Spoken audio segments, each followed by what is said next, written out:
मेरे प्यारे भाई एवं बहनों, गायत्री ऑनलाइन क्लासेस में आपका स्वागत है। मैं आपका बड़ा भाई रंजीत उम्मीद करता हूं कि आप लोग स्वस्थ होंगे, मस्त होंगे और अपने पढ़ाई में सुचारू रूप से लगे होंगे। आज के वीडियो में हम लोग 3 टॉपिक पर बात करने वाले हैं। पहला घनत्व, दूसरा दाब और तीसरा वायुमंडलीय दाब, मतलब डेंसिटी, प्रेशर और एटमॉस्फेरिक प्रेशर। तो हम सबसे पहले चलते हैं घनत्व के बारे में। हम लोग जानकारी लेते हैं सबसे पहले घनत्व के बारे में। घनत्व क्या होता है? तो घनत्व जो होता है प्रति एकांक आयतन में उपस्थित किसी भी वस्तु के प्रति एकांक आयतन में उपस्थित द्रव्यमान को उस वस्तु का क्या कहते हैं? घनत्व कहते हैं। क्या कहते हैं? उस वस्तु का घनत्व कहते हैं। दूसरे शब्दों में हम घनत्व को कैसे कहते हैं? तो किसी भी वस्तु के द्रव्यमान और उसके आयतन के अनुपात को हम क्या कहते हैं? घनत्व कहते हैं। द्रव्यमान और उसके आयतन के अनुपात को हम क्या कहते हैं? घनत्व कहते हैं। आइए हम लोग ध्यान से समझने की कोशिश करते हैं। घनत्व, डेंसिटी, किसी वस्तु के एकांक आयतन में उपस्थित द्रव्यमान को उस पदार्थ का घनत्व कहते हैं। उस पदार्थ का क्या कहते हैं? घनत्व कहते हैं। उस पदार्थ का क्या कहते हैं? घनत्व। घनत्व क्या होता है? तो किसी वस्तु के एकांक का मतलब इकाई आयतन। एकांक आयतन में उपस्थित द्रव्यमान को उस वस्तु का क्या कहते हैं? घनत्व कहते हैं। उस वस्तु का क्या कहते हैं? घनत्व कहते हैं। दूसरे शब्दों अच्छा पहले इसको समझ लेते कि आयतन क्या होता है और द्रव्यमान क्या होता है। आयतन क्या होता है?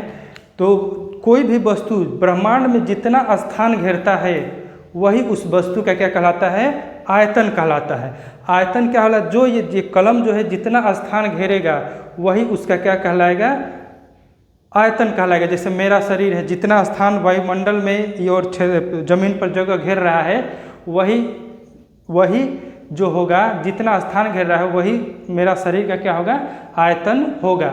हमेशा आयतन जो होता है त्रिविमीय आकृति का ही होता है। आयतन हमेशा किस आकृति का होता है? त्रिविमीय आकृति का ही होता है। द्विविमीय और एक विमीय आकृति का नहीं होता है। एक विमीय आकृति का मतलब कि जिसमें लंबाई हो, द्विविमीय लंबाई चौड़ाई हो, और त्रिविमीय माने लंबाई चौड़ाई और ऊंचाई हो। तो जिसमें लंबाई चौड़ाई और ऊंचाई हो उसी वस्तु का क्या होता है? आयतन होता है, या उसी पदार्थ का क्या होता है? आयतन होता है। तो आयतन आप लोग, हमको उम्मीद है कि समझ चुके होंगे। आयतन क्या है? कि कोई भी वस्तु जितना स्थान घेरता है वही उसका क्या कहलाता है? आयतन कहलाता है। जो भी वस्तु जितना स्थान घेरेगा वही उसका क्या कहलाएगा? आयतन कहलाएगा। जैसे ये मैं आपको उदाहरण के तौर पर बताया कि जो भी जितना स्थान घेरता है वही उसका क्या कहलाता है? आयतन कहलाता है। आयतन हमेशा त्रिविमीय आकृति का ही होता है। त्रिविमीय आकृति का मतलब जिसमें लंबाई चौड़ाई और ऊंचाई हो वही त्रिविमीय आकृति कहलाती है। और द्रव्यमान क्या होता है? तो कोई भी वस्तु जिन पदार्थों से मिलकर बना होता है वही उसका क्या कहलाता है? द्रव्यमान कहलाता है। द्रव्यमान क्या होता है? कि कोई भी वस्तु जिन वस्तुओं से मिलकर बना होता है वही उसका क्या कहलाता है? द्रव्यमान। जिन पदार्थों से मिलकर बना है वही मेरा क्या होगा? द्रव्यमान होगा। ये कलम जो है जिन पदार्थों से मिलकर बना है वही इसका क्या होगा? द्रव्यमान होगा। ये ब्लैक बोर्ड जिन पदार्थों से मिलकर बना है उस पदार्थ के कुल मात्रा ही इसका क्या कहलाएगा? ब्लैक बोर्ड का क्या कहलाएगा? द्रव्यमान कहलाएगा। ये मान लीजिए कि कोई भी वस्तु हो जाए, कोई वस्तु, ये मान लीजिए ये रुमाल है। ये क्या है? ये मान लीजिए कि कपड़ा है। तो कपड़ा का द्रव्यमान कितना होगा? तो कपड़ा का द्रव्यमान होगा जितना इसमें जिन पदार्थों से मिलकर बना है उन पदार्थों के कुल मात्रा ही इस कपड़े का क्या होगा? द्रव्यमान होगा। इस कपड़े का क्या होगा? द्रव्यमान होगा। द्रव्यमान का मतलब क्या होगा? जिन पदार्थों से मिलकर कोई वस्तु बनता है वही उसका क्या कहलाता है? द्रव्यमान कहलाता है। और जो वस्तु जितना स्थान घेरता है, जो वस्तु ब्रह्मांड में जितना स्थान घेरता है वही उसका क्या कहलाता है? आयतन कहलाता है। तो आप लोग को हमको उम्मीद है कि आप लोग घन आयतन और द्रव्यमान के बारे में अच्छी तरह से समझ चुके होंगे। द्रव्यमान क्या होता है? जिन पदार्थों से कोई वस्तु मिलकर बना होता है उन्हीं पदार्थों की कुल मात्रा को हम क्या कहते हैं? द्रव्यमान कहते हैं। और आयतन क्या होता है कि जो वस्तु जितना स्थान घेरता है वही उसका क्या कहलाता है? आयतन कहलाता है। जो जितना स्थान घेरेगा वही उसका क्या कहलाता है? आयतन कहलाता है। लेकिन हाँ, आयतन हमेशा त्रिआयामी आकृतियों का होता है, त्रिआयामी आकृतियों का ही होता है। आयतन एक विमीय या द्विविमीय या वस्तुओं का नहीं होता है। दूसरे शब्दों में हम कह सकते हैं किसी भी वस्तु के उसके द्रव्यमान और आयतन के अनुपात को उस वस्तु का क्या कहते हैं? घनत्व कहते हैं। दूसरे शब्दों में हम क्या कह सकते हैं? पहले तो हम कह सकते हैं किसी वस्तु के एकांक आयतन में उपस्थित एकांक आयतन में उपस्थित द्रव्यमान को उस पदार्थ का क्या कहते हैं? घनत्व कहते हैं। दूसरे शब्दों में किसी भी वस्तु के उसके द्रव्यमान और आयतन के अनुपात को हम क्या कहते हैं? उस वस्तु का घनत्व कहते हैं। घनत्व को हम रो से सूचित करते हैं। ये पी जैसा ही होता है, लेकिन ये जो होता है इसका थोड़ा पी जो होता है ऐसे होता है, लेकिन ये जो होता है ऐसे करके ऐसे होता है। फिर अब बड़ा इसका जो डी रो से और डी से सूचित करते हैं। रो से और डी से क्या करते हैं? सूचित करते हैं। रो और डी से क्या करते हैं? सूचित करते हैं। उम्मीद कर रहे हैं कि आप लोग को घनत्व अच्छी तरह से समझ में आ चुका होगा। घनत्व बराबर होता है द्रव्यमान बटा आयतन। मतलब D बराबर होता है m/v, जहाँ D डेंसिटी, m मास और v क्या है? वॉल्यूम है। जहाँ v क्या है? वॉल्यूम है। उम्मीद कर रहे हैं कि आप लोगों को ये सारी चीज़ें अच्छी तरह से समझ में आ रहा होगा। आइए हम लोग अब देखते हैं। अब ये हम लोग देखते हैं घनत्व का एसआई मात्रक।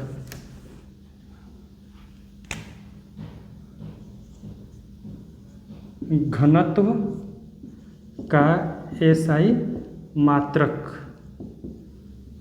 घनत्व का एसआई मात्रक बराबर क्या होगा मेरे प्यारे भाई बताइए? तो द्रव्यमान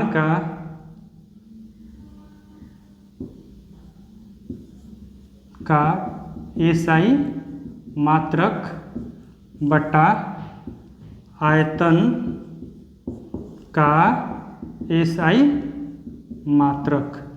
तो द्रव्यमान का एसआई मात्रक क्या होता है मेरे प्यारे भाई? किलोग्राम। क्या होता है? किलोग्राम। और आयतन का एसआई मात्रक होता है घन मीटर। क्या होता है?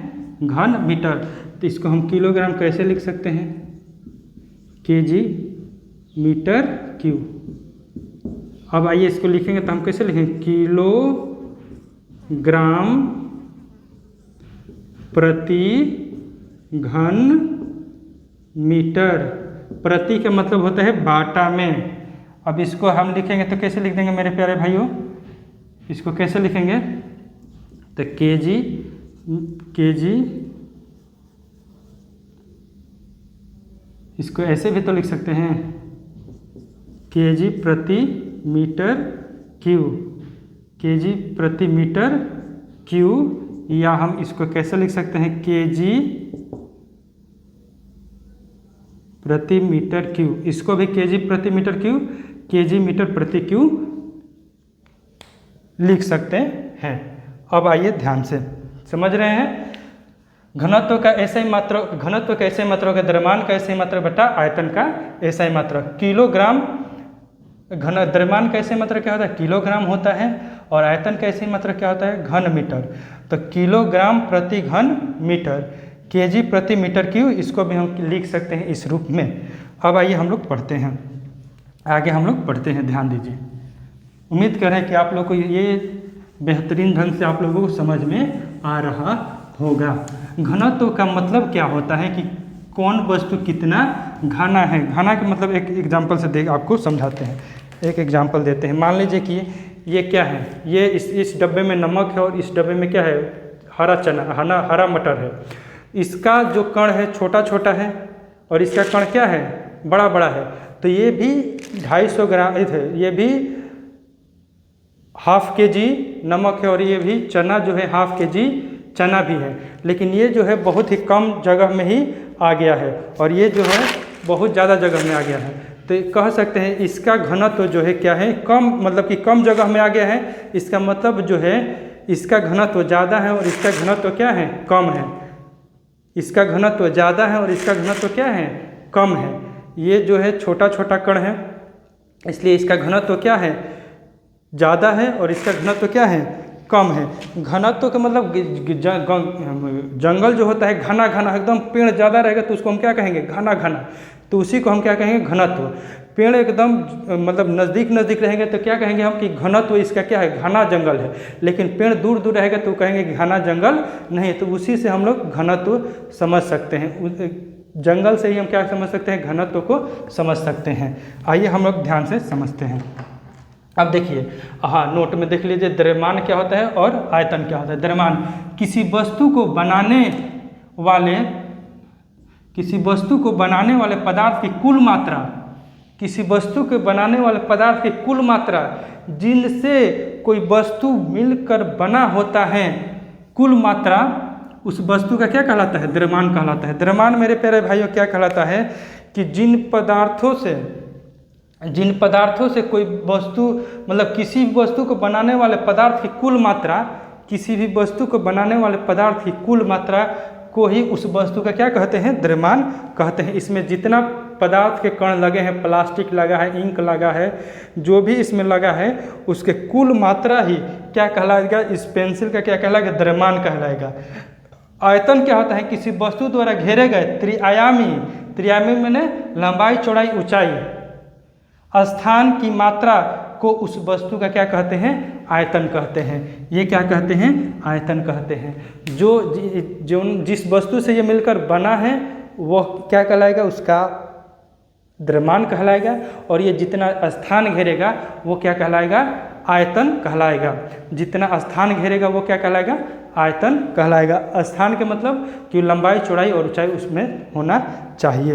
लंबाई चौड़ाई और क्या होना चाहिए, ऊंचाई होना चाहिए। उम्मीद करें कि आप लोगों को घनत्व तो बहुत ही बेहतरीन ढंग से समझ में आया होगा, बहुत ही बेहतरीन ढंग से क्या हुआ होगा, समझ में आया होगा। आइए हम एक क्वेश्चन करते हैं घनत्व से संबंधित। एक किताब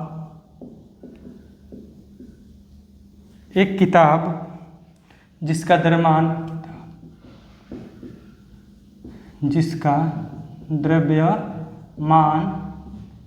3 kg है। रामायण मान लीजिए, रामायण थोड़ा बड़ा होता है तो रामायण क्या है, 3 kg है। एक किताब जिसका द्रव्यमान कितना है, 3 kg है, तथा उसका आयतन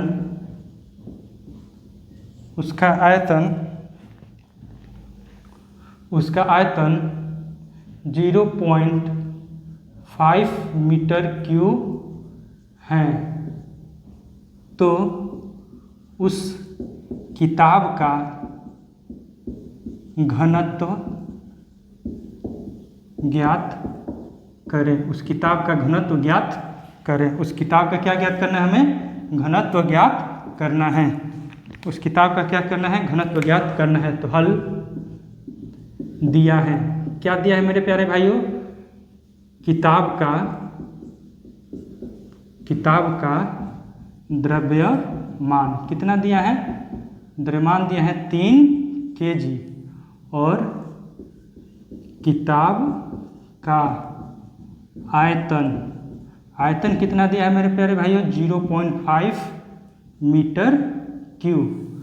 तो आपसे क्या पूछ रहा है, किताब का घनत्व। तो किताब का घनत्व कितना हो जाएगा मेरे प्यारे भाइयों, किताब का घनत्व बराबर किताब का द्रव्यमान बटा किताब का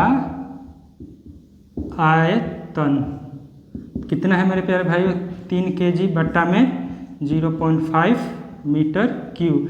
इसको हल करेंगे तो कितना होगा, ये दशमलव ऊपर चला जाएगा तो दशमलव हटाएंगे तो कितना होगा, 3 kg गुणे 10 बट्टा में कितना हो जाएगा, 5। ये दशमलव हटेगा मेरे प्यारे भाइयों, यहाँ से दशमलव हटेगा तो ऊपर क्या चला जाएगा, 10 चला जाएगा, मीटर क्यूब। अब कटाइए 5 दूनी का 10, कितना हो जाएगा 6 kg प्रति मीटर क्यूब। इस किताब का आयतन घनत्व कितना हो जाएगा, तो 6 kg प्रति मीटर क्यूब, 6 kg प्रति मीटर क्यूब कितना हो जाएगा मेरे प्यारे भाइयों, 6 kg प्रति मीटर क्यूब, 6 kg प्रति मीटर क्यूब हो जाएगा।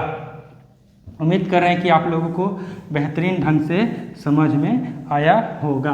आप लोगों को 3 चीज़ दे दिया, 3 चीज़ होगा इसमें। मान लीजिए कि कभी आपको द्रव्यमान और आयतन दिया है, घनत्व पूछ दिया जाए, कभी घनत्व दिया रहेगा और द्रव्यमान दिया रहेगा, और द्रव्यमान दिया रहेगा और क्या पूछ सकता है, आयतन पूछ सकता है। और मान लीजिए कि कभी द्रव्यमान दिया रहे, घनत्व दिया रहे, तो क्या पूछ सकता है, आयतन पूछ सकता है। तो ये क्या होता है, घनत्व बराबर डी बराबर क्या होता है, द्रव्यमान बटे आयतन, मास पर वॉल्यूम, मास पर वॉल्यूम। अब हम लोग पढ़ेंगे दाब। अब क्या पढ़ेंगे हम लोग, दाब। अब पढ़ेंगे हम लोग दाब। टॉपिक नंबर 10 पढ़ेंगे हम लोग दाब, प्रेशर, प्रेशर,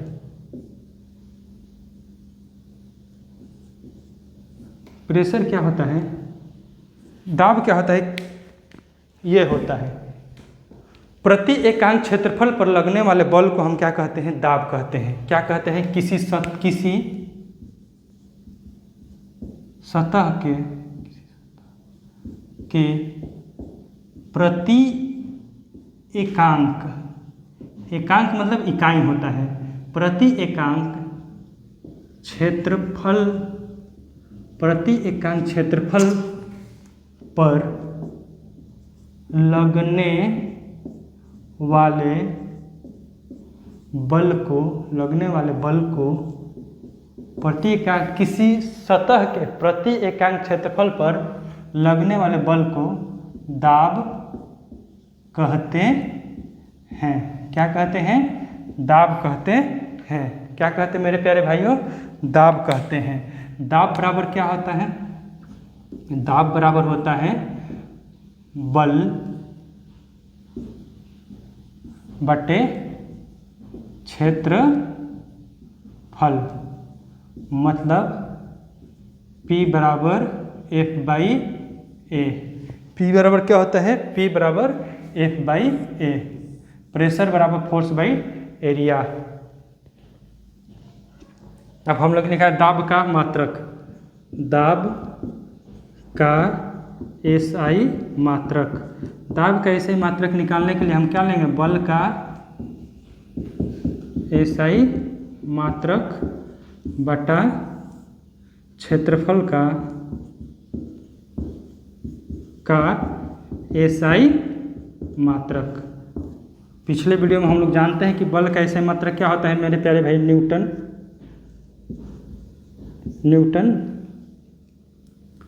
न्यूटन को ये होता है, और क्या होता है मेरे प्यारे भाई, क्षेत्रफल का होता है वर्ग मीटर, मीटर स्क्वायर लिख सकते हैं। तो क्या हो जाएगा, न्यूटन प्रति वर्ग मीटर, प्रति मने बटा में, प्रति का मतलब बटा में हो गया। अब आइए न्यूटन प्रति मीटर स्क्वायर, इसको हम ऐसे भी लिख सकते हैं, न्यूटन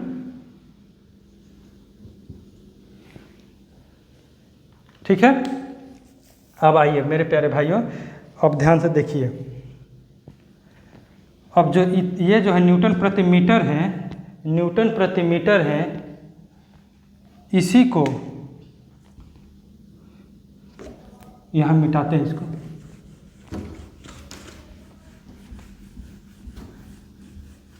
न्यूटन प्रति मीटर को, न्यूटन प्रति मीटर स्क्वायर, प्रति मीटर, न्यूटन प्रति मीटर स्क्वायर ही पास्कल, न्यूटन प्रति मीटर को ही पास्कल कहा जाता हैं क्या कहा जाता है? पास्कल कहा जाता है। क्या कहा जाता है मेरे प्यारे भाइयों?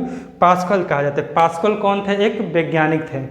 पास्कल कौन थे? एक वैज्ञानिक थे। तो उनके सम्मान में न्यूटन प्रति मीटर को ही क्या कहा जाता है? पास्कल कहा जाता है। न्यूटन प्रति मीटर को ही क्या कहा जाता है? पास्कल कहा जाता है। किसके सम्मान में? तो पास्कल के सम्मान में। पास्कल कौन थे? एक वैज्ञानिक थे। पास्कल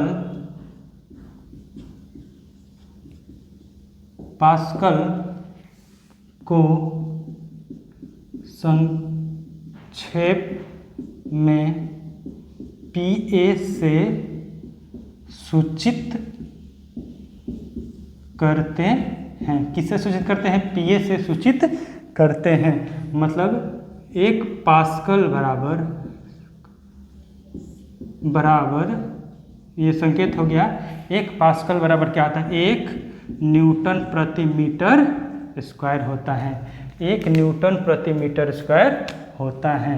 1 न्यूटन प्रति मीटर स्क्वायर क्या होता है? होता है। 1 पास्कल बराबर 1 न्यूटन प्रति मीटर स्क्वायर होता है। क्या होता है? 1 पास्कल बराबर 1 न्यूटन प्रति मीटर स्क्वायर होता है। आइए अब ध्यान से हम लोग पढ़ते हैं। ध्यान से हम लोग क्या करते हैं? पढ़ते हैं। आइए दाब को हम लोग आगे जो गुरुत्वाकर्षण आपका चैप्टर है उसमें और बेहतरीन ढंग से हम लोग पढ़ेंगे। दाब किन किन बातों पर निर्भर करता है, इन सभी चीज़ों को हम बेहतरीन ढंग से गुरुत्वाकर्षण चैप्टर में पढ़ेंगे।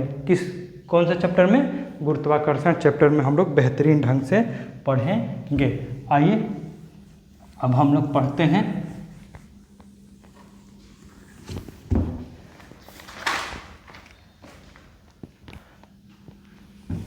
एक क्वेश्चन कर लेते हैं, एक न्यूमेरिकल कर लेते हैं।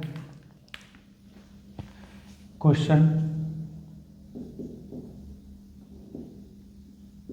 एक लड़का अपने दाएं हाथ से एक दीवार पर एक लड़का अपने दाएं हाथ से एक दीवार पर 15 न्यूटन का बल लगाता। कितना न्यूटन का बल लगाता है? 15 न्यूटन का बल लगाता है। तथा यदि उस लड़के के हाथ का क्षेत्रफल, उस लड़के का हाथ का क्षेत्रफल 0.05 मीटर स्क्वायर हो तो लड़के द्वारा दीवार पर लगाए गए दाब की गणना करें। लगाए गए दीवार पर दाब की क्या करें? गणना करें। हल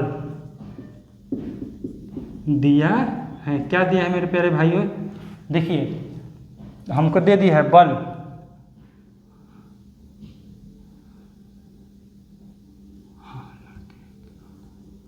लड़के द्वारा लगाए गए बल, लड़के द्वारा लगाए गए बल कितना है? 15 न्यूटन है। और लड़के का हाथ का क्षेत्रफल,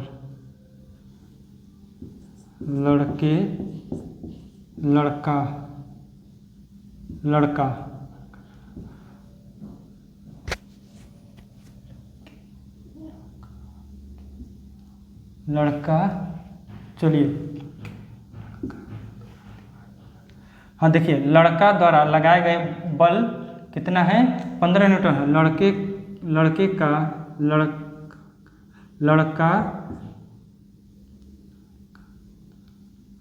लड़का के हाथ का क्षेत्रफल कितना है? क्षेत्रफल कितना है मेरे प्यारे भाई? 0.05 मीटर क्यूब है, 0.05 मीटर स्क्वायर है। तो हम क्या ज्ञात करना है? तो हमें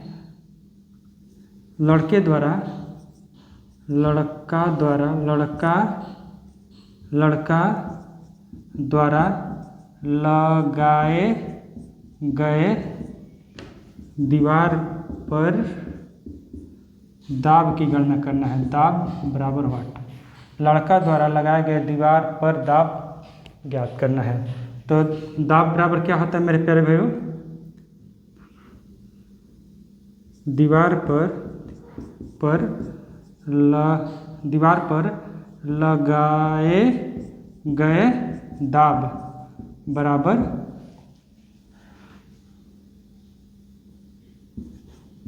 लड़का द्वारा लगाए गए बल बटा लड़का के हाथ का क्षेत्रफल। लड़का द्वारा लगाया बल कितना है? 15 न्यूटन है। एरिया कितना है मेरे प्यारे भाई? 0.05 मीटर स्क्वायर। इसको हम काटेंगे तो ऊपर कितना हो जाएगा? इसको काटेंगे तो कितना हो जाएगा? 100 हो जाएगा। 100 हो जाएगा तब कितना बचेगा? 1500 न्यूटन बटे में 5 मीटर क्यूब, 5×3=15। कितना मेरे प्यारे भाई लगेगा बल उस पर? तो 300 न्यूटन प्रति मीटर स्क्वायर। कितना का बल लगेगा? 300 न्यूटन प्रति मीटर स्क्वायर का क्या लगेगा? दाब लगेगा। सॉरी, बल नहीं, दाब लगेगा। उस दीवार पर जब दाब लगाएगा कितना का लगेगा? तो 300 न्यूटन प्रति मीटर स्क्वायर का क्या लगेगा? दाब लगेगा। क्या लगेगा? दाब लगेगा। 2 टॉपिक हम लोगों ने बेहतरीन ढंग से पढ़ लिया है, पहला घनत्व और दूसरा दाब। अब हम लोग पढ़ेंगे वायुमंडलीय दाब। अब हम लोग क्या पढ़ेंगे? वायुमंडलीय दाब, एटमॉस्फेरिक प्रेशर। अब हम लोग वायुमंडलीय दाब के बारे में पढ़ेंगे। वायुमंडलीय दाब क्या होता है? तो वायुमंडल में वायु द्वारा लगाए गए दाब को ही वायुमंडलीय दाब कहते हैं। वायुमंडलीय दाब को मापने वाला यंत्र जो होता है वायु दाब मापी कहलाता है। वायु दाब मापी को हम लोग इंग्लिश में बैरोमीटर कहते हैं। वायु दाब मापी को इंग्लिश में क्या कहते हैं? हम बैरोमीटर कहते हैं। और बैरोमीटर का आविष्कार जो किया था इटली के टेरिसेली नामक वैज्ञानिक थे। इटली के कौन सा थे? इटली के टोरिसेली नामक एक वैज्ञानिक थे जिन्होंने 1643 ईस्वी में बैरोमीटर का क्या किया था? आविष्कार किया था। इन्होंने अपने बैरोमीटर में पारा का उपयोग किया था। क्या किया था? पारा का उपयोग किया था। और जो वायुमंडलीय दाब होता है उसका एसआई मात्रक जो होता है वो क्या होता है? बार होता है। एसआई मात्रक क्या होता है? बार होता है। वायुमंडलीय दाब क्या होता है? तो वायुमंडल में वायु द्वारा लगाए गए दाब को वायुमंडलीय दाब कहते हैं। क्या कहते हैं? वायुमंडलीय दाब कहते हैं। वायुमंडलीय दाब को मापने वाला यंत्र क्या कहलाता है? वायु दाब मापी, इंग्लिश में बैरोमीटर कहलाता है। बैरोमीटर का आविष्कारक टोरिसेली ने 1643 ईस्वी में किया था। आइए हम लोग ध्यान से देखते हैं वायुमंडलीय दाब। वायुमंडल में वायु द्वारा लगाए गए दाब को वायुमंडलीय दाब कहते हैं। वायुमंडलीय दाब मापने वाले यंत्र को वायु दाब मापी, बैरोमीटर, इंग्लिश में क्या बोलते हैं? बैरोमीटर कहलाता है। इटली के वैज्ञानिक टोरिसेली ने, इटली के वैज्ञानिक रहे हो टोरिसेली ने 1643 ईस्वी में बैरोमीटर का आविष्कार किया था। जो पहला बैरोमीटर बना था उसमें क्या क्या पठांग के रूप में किसका प्रयोग किया गया था? पारा का उपयोग किया गया था। टोरिसेली ने किया था। आविष्कार कौन किए थे? आविष्कार जो किया था टोरिसेली ने किया था। कब? 1643। टोरिसेली कहाँ के रहने वाले थे? टोरिसेली जो थे इटली के रहने वाले थे। वायुमंडलीय दाब का ऐसा ही मात्रक क्या होता है, बार होता है। क्या होता है मेरे प्यारे भाइयों, बार होता है। एक बार बराबर होता है 10 के पावर 5 पास्कल, 10 के पावर 5 पास्कल, या कह सकते हैं 10 के पावर पास्कल को क्या हम कहते हैं, न्यूटन प्रति मीटर स्क्वायर, न्यूटन प्रति मीटर स्क्वायर। उम्मीद कर रहे हैं कि आप लोग समझ रहे होंगे। अब देखिए वायुमंडलीय दाब का एक अन्य मात्रक, वायुमंडलीय दाब का एक अन्य मात्रक एटमॉस्फेयर होता है, जिसे संक्षेप में एटीएम कहते हैं। जिसे संक्षेप में क्या कहते हैं, एटीएम। वो एटीएम नहीं है जिससे हम लोग पैसा निकालते हैं, वो एटीएम जो होता है उसको हम कहते हैं automatic teller machine. Automatic teller machine ये जो होता है बड़ा वाला अक्षर में लिखते हैं, लेकिन यहाँ जो है कौन सा अक्षर में है, छोटा वाला अक्षर में होता है। एटमॉस्फेयर, एटमॉस्फेयर के लिए एटीएम कहते हैं। और जो बैंक से हम खाता वाला पैसा निकालते हैं उसको ऑटोमेटिक टेलर मशीन कहते हैं। तो एटीएम कहते हैं। समुद्र की सतह पर, समुद्र की सतह पर वायुमंडलीय दाब 1 एटमॉस्फेयर होता है। कितना होता है मेरे प्यारे भाइयों, 1 एटमॉस्फेयर होता है, जिसे हम सामान्य दाब कहते हैं, जिसे हम क्या कहते हैं, सामान्य दाब कहते हैं। देखिए वायुमंडलीय दाब का एक ऐसा ही मात्रक क्या होता है, बार होता है, लेकिन एक अन्य मात्रक भी क्या होता है, एटमॉस्फेयर भी होता है। जैसे द्रव्यमान का ऐसा ही मात्रक क्या होता है, केजी होता है, लेकिन हम उसको ग्राम में भी नापते हैं, टन में भी मापते हैं। ठीक है। अब एक एटमॉस्फेयर बराबर क्या होता है, अब ध्यान से देखिए, ध्यान से।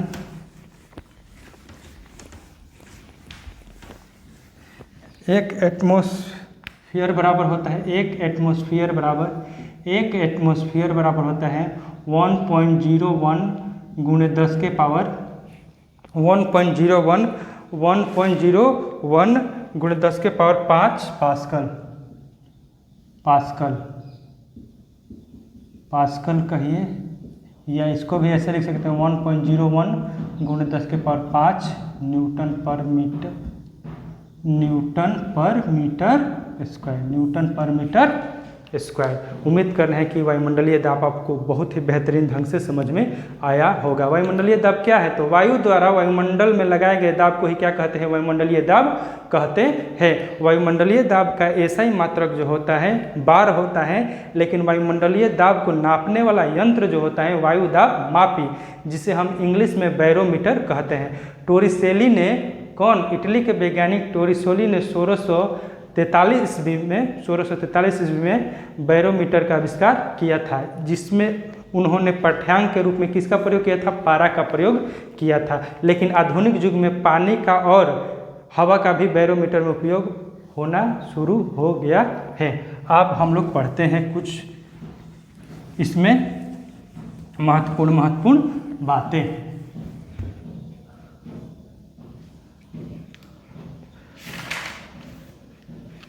देखो, पृथ्वी से, नोट डाल दीजिएगा, पृथ्वी से ऊपर, पृथ्वी के सतह से ऊपर की ओर जाने पर, ऊपर की ओर जाने पर वायुमंडलीय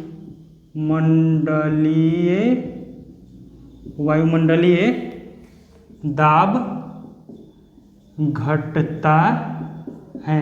वायुमंडलीय दाब क्या होता है, घटता है। वायुमंडलीय दाब क्या होता है, घटता है। वायुमंडलीय दाब क्या होता है, घटता है, जिसके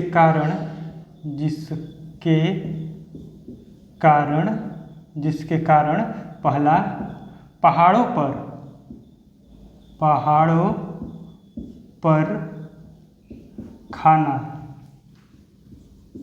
पर खाना बनाने में कठिनाइयाँ होती हैं।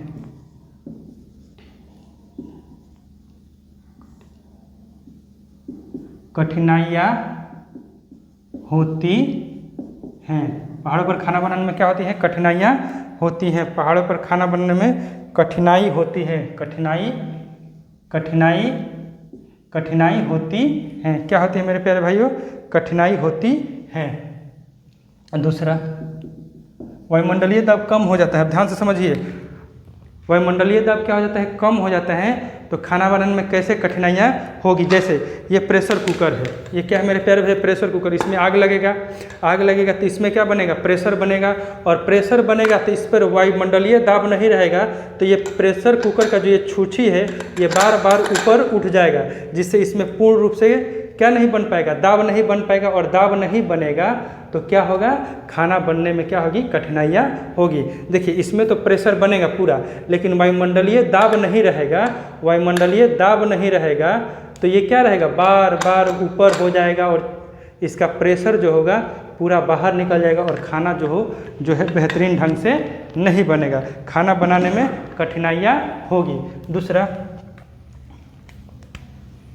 एक वायुयान में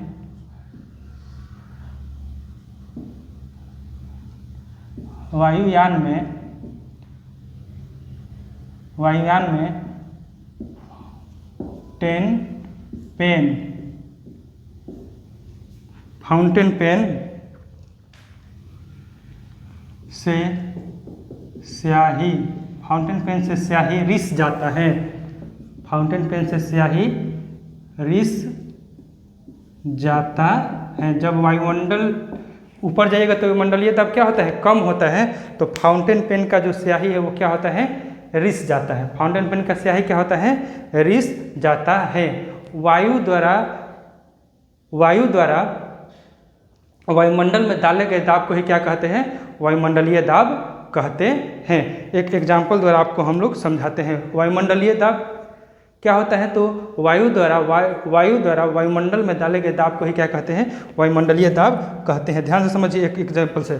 ये क्या है, एक बोतल है मेरे पास, इसमें अभी पानी नहीं निकल रहा है, लेकिन इस पर क्या है, इस ढक्कन से जो है, इस ढक्कन पर मैंने यहाँ एक क्या किया है, छिद्र किया है, इस बोतल में एक मैंने क्या किया है, छिद्र किया है, और देखिए इस पर वायुमंडलीय दाब इस ढक्कन के कारण नहीं लग रहा है। जैसे ही मैं इस ढक्कन को खोलूँगा, इस पानी पर क्या लगेगा, वायुमंडलीय दाब लगेगा, और पानी क्या होगा, प्रेशर से निकलेगा। क्यों, क्योंकि इसमें क्या हो रहा है, वायुमंडलीय दाब लग रहा है।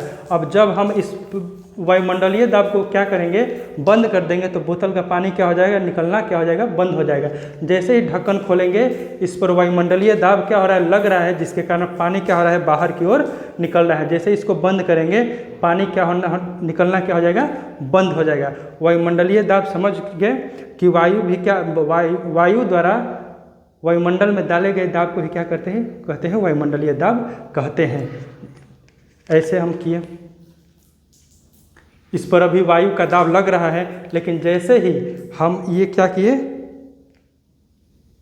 यहाँ यह ढक्कन दे दी, तो वायु का दाब क्या हो गया, कम हो गया, वायु का दाब बिल्कुल ख़त्म हो गया, जिसके कारण पानी निकलना क्या हो गया, बंद हो गया, पानी निकलना क्या हो गया, बंद हो गया। उसे फाउंटेन पेन के स्याही, हाँ, तब जैसे वायुमंडलीय, जैसे हम ऊपर जाएंगे, पृथ्वी के सतह से जैसे ऊपर जाएंगे, वायुमंडलीय दाब क्या होता जाएगा, कम होता जाएगा। जैसे हम ध्यान से समझते हैं, जैसे हम लोग चावल का बोरा रखते हैं, तो यहाँ मान लीजिए उस पर ऐसे सजा के रखते हैं, तो नीचे वाला जो चावल का बोरा है उस पर दाब जो होगा क्या होगा, ज़्यादा लगेगा। अब इस पर दाब जो होगा चावल पर, इस चावल के बोरी पर दाब क्या लगेगा, ज़्यादा लगेगा, लेकिन इस चावल की बोरी पर क्या लगेगा, दाब जो होगा कम होगा। इसी प्रकार से हमारा वायुमंडल में वायु का क्या होता है, दाब होता है। वायुमंडल में वायु का क्या होता है, दाब होता है।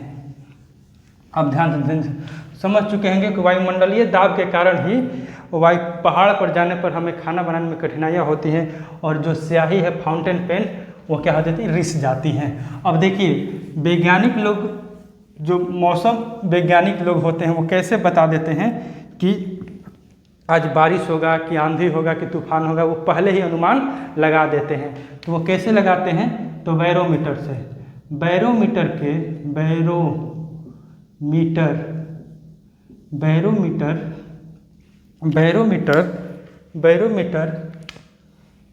का प्रयोग कर मौसम वैज्ञानिक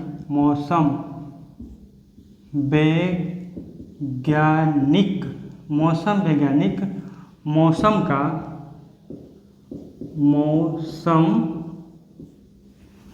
का पूर्वानुमान लगा लेते हैं। पूर्वानुमान लगा लेते हैं किससे हो? बैरोमीटर का प्रयोग कर मौसम वैज्ञानिक मौसम का पूर्वानुमान लगा लेते हैं। जब, ध्यान से समझिएगा, जब बैरोमीटर का पारा आंधी होने की संभावना होती है। जब बैरोमीटर का पारा एकाएक नीचे गिरता है, कैसे गिरता है? एकाएक नीचे गिरता है तो आंधी होने की संभावना होती है। जब बैरोमीटर का पारा धीरे धीरे नीचे गिरता है, धीरे धीरे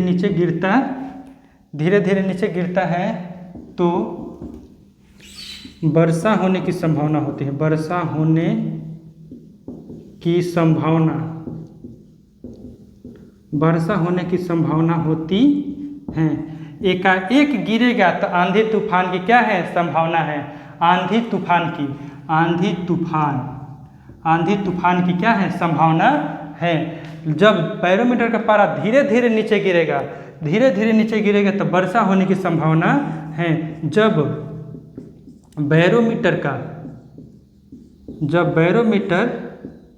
का पारा धीरे धीरे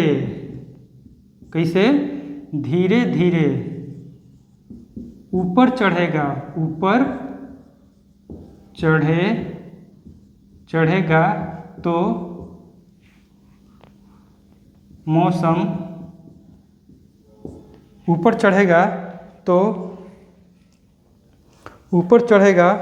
तो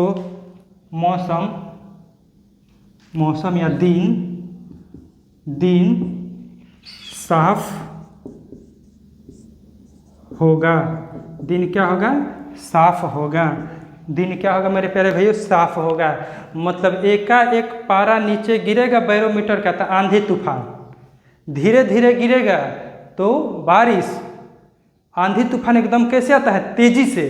तो इसी प्रकार से नीचे गिरता है, एकदम एकाएक नीचे गिरी, तेजी से गिरेगा तो क्या आएगा? आंधी तूफान आएगा। अब बारिश कैसे आता है? बूंदा बूंदा नीचे धीरे धीरे नीचे गिरता है।